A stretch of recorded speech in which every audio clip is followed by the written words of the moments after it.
Mahasiswa dari kabupaten kota di Sumatera Selatan yang tergabung dalam Forum Komunikasi Mahasiswa Daerah Sumatera Selatan mendatangi kantor Gubernur Sumatera Selatan untuk menyampaikan aspirasi dan mengkritisi 1 tahun kepemimpinan Herman Deru dan Mawardi Yahya.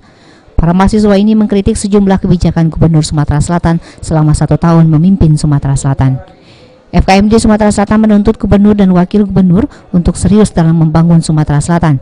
Selain itu, mahasiswa ini juga mendesak gubernur untuk segera merealisasikan janji-janji kampanyenya. Ada tuntutan-tuntutan mahasiswa, diantaranya mendesak Pemprov untuk mempercepat perbaikan infrastruktur, mengatasi kemiskinan, menjalankan sekolah dan berobat gratis, serta mendesak Pemprov fokus dalam pencegahan karhutla karena asap di Sumatera Selatan semakin pekat. 12 tuntutan.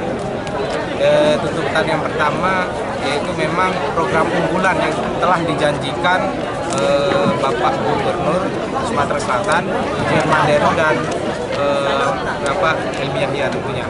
Dan di sini kami mengalami kekecewaan, maka kami angkat di sini rapat merah 1 tahun kepemimpinan HDMD. Tentunya didampingi oleh kawan-kawan dari mahasiswa daerah yang berkumpul berinisiatif untuk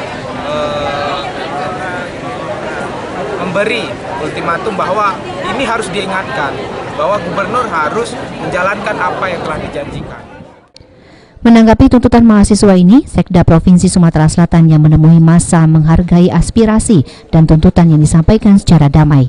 Menurutnya, apa yang disampaikan oleh mahasiswa ini merupakan bagian dari pengawasan yang harus dilakukan oleh masyarakat yang diwakili para mahasiswa.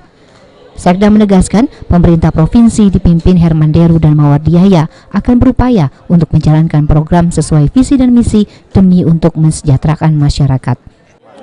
Saya pikir hari ini adik-adik mahasiswa, anak-anakku mahasiswa melakukan aspirasi yang konstitusional.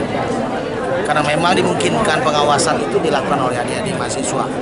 Karena bagian dari masyarakat, pengawasan masyarakat.